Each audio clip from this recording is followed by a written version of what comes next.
आज का यह वीडियो कोई सामान्य वीडियो नहीं है, बल्कि गन्ने की खेती के इतिहास का एक महत्वपूर्ण दस्तावेज साबित होने वाला है।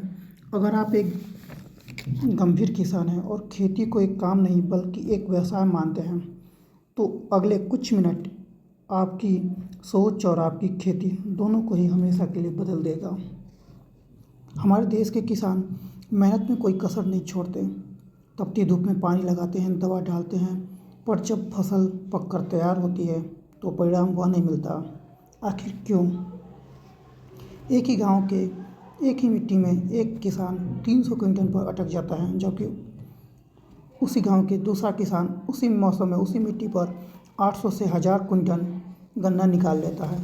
फ़र्क केवल मेहनत का नहीं, फ़र्क है जानकारी का, फ़र्क है उसके बारीक विज्ञान का, जिसे हम नज़रअंदाज कर देते हैं। गन्ने की खेती एक विशाल विषय है। इसके बुआई से लेकर कटाई तक सैकड़ों छोटी बड़ी बातें हैं। अगर हम एक ही वीडियो में समेटने की बात करें तो यह बहुत कुछ बातें छूट जाएंगी। इसलिए मैंने फैसला किया है कि इस संबंध में मैं 2 वीडियो लाऊंगा। तो पहला वीडियो में मैं गन्ने की फसल की 365 दिन,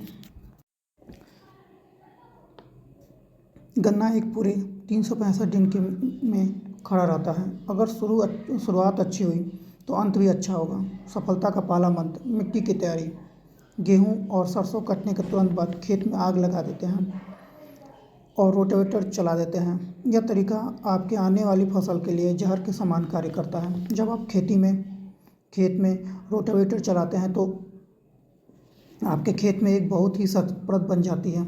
गन्ने की जड़ गहराई में जाने चाहती हैं। उन्हें नमी और सूक्ष्म तत्व ज़मीन की गहराई में मिलते हैं। सही तरीके की बात करें तो हर 3 साल में एक बार खेत की गहरी जुताई करें, जिससे ज़मीन की जल धारण क्षमता बढ़ती है। जब बारिश होने लगती है तो बारिश की पानी बहकर नाले में नहीं जाएगी, बल्कि आपके खेत की गहराई में जाएगी, जिससे आपकी मिट्टी नरम रहेगी। जुताई में देखें तो जुताई के बाद 10-15 दिन खेत को धूप लगने दें। यह धूप खेत में मिट्टी में छुपे हानिकारक फंगस, निमेटोड इत्यादि को ख़त्म कर देते हैं। अब बात करते हैं मिट्टी में पोषक तत्वों की। सालों से लगातार यूरिया, DAP या इत्यादि SSP वगैरह डालने के कारण हमारी मिट्टी से कार्बनिक तत्व खत्म हो गया है। मिट्टी बेजान हो गई है। मिट्टी में जान डालने के लिए जैविक कार्बन डालना चाहिए। इसका सबसे अच्छा स्रोत सड़ी हुई गोबर की खाद। बुआई से 25 दिन पहले 20-25 ट्राली गोबर की खाद खेत में फैलाएं। लेकिन ये गोबर की खाद सभी किसान के पास उपलब्ध नहीं होती, तो वो हरी खाद ढैंचा या सनई की बुआई करें। जब फसल 40-45 दिन की हो जाए और फूल आने लगे तो खेत में रोटावेटर चलाकर खेत में बिखेर दें। यह हरी खाद यूरिया के 10 कट्टों के ज़्यादा ताकतवर होती है।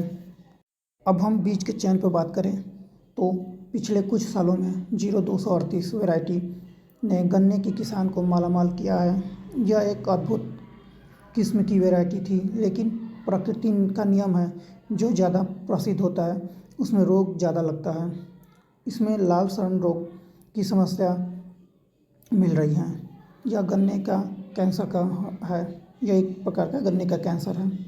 आप 0238 की जगह C0 13235 या C0 14201, इसके अलावा C0 15023 का प्रयोग कर सकते हैं। नए किस्म को लगाने से डरिए मत। कहा जाता है कि बदलाव ही प्रकृति का नियम होता है।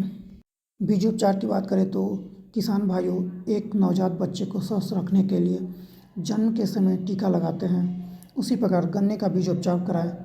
जब आप गन्ने का टुकड़े काटते हैं तो उसमें फंगस लगने की संभावना होती है।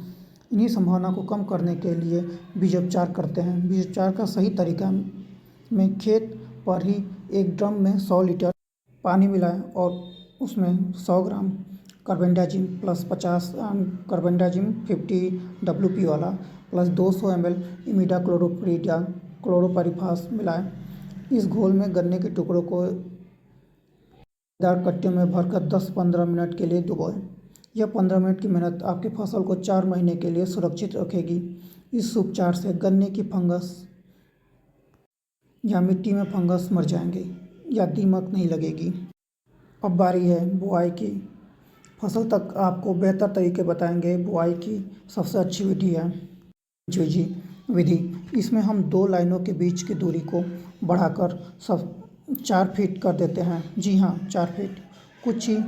कुछ किस्में कहेंगे कि कुछ किसान कहेंगे कि इसमें गन्ने की पैदावार घट जाएगी, तो नहीं, इससे गन्ने की मोटाई और पैदावार पर कोई असर नहीं होगा। जब गन्ने को धूप मिलेगा तो ये प्रकाश संश्लेषण की क्रिया करेगा और पौधे ज़्यादा भोजन बनाएंगे। नतीजा यह होगा कि गन्ना मोटा और वजनदार होगा। बुआई के समय 2 आँखों वाले गन्ने का प्रयोग करें और टुकड़ों को एक साथ हटाकर न रखें, बल्कि उनके बीच दूरी रखें। गन्ने को मिट्टी से ढकने का काम में ज़्यादा मिट्टी न लगाएं, इससे गन्ने की आँखें दब जाती हैं और गन्ना जमना कम हो या धीरे हो जाता है। आपको 1-2 इंच मिट्टी के टुकड़ों को ऊपर डालनी है। गर्मी के मौसम में नमी बनाने के लिए हल्की पानी जरूर लगाएं। अब वीडियो का सबसे महत्वपूर्ण हिस्सा, बेसल डोज। बुआई के समय दिया जाने वाला भोजन। गन्ने को अपने जड़ फैलाने के लिए फास्फोरस और तना बनाने के लिए पोटास की ज़रूरत होती है। प्रति एकड़ के हिसाब से आपको 1 बैग DAP या 3 बैग SSP। अगर आप SSP लेते हैं तो आपको कैल्शियम और सल्फर मुफ्त में मिल जाता है। इसके साथ पोटास 25 से 30 किलो डालें। पोटास गन्ने की रोग प्रतिरोधक क्षमता को बढ़ाता है। इसके साथ ही 10 kg urea, 10 kilo benzoate sulphate sulphur और 10 किलो जिंक सल्फेट का प्रयोग करें। इन सबको अच्छे तरीके से मिलाकर कुंड में डालें। खाद हमेशा बीज के नीचे और बगल में होनी चाहिए, बीज के ऊपर नहीं। तो किसान भाइयों, यह थी गन्ने की बुआई की पूर्ण वैज्ञानिक कहानी। हमने बुआई से लेकर कटाई तक हर पहलू को समझा, और अगर इस तरह खेती करते हैं तो आप फसल के जमाव और उसकी शुरुआती विकास को अच्छा देखेंगे। तो दोस्तों, अगर ये आपको वीडियो मेरी अच्छी लगी होगी या फिर आपको मेरे जो जानकारी मैंने दिया गन्ने की खेती से संबंधित, अगर वो अच्छा लगा हो तो आप मेरे YouTube चैनल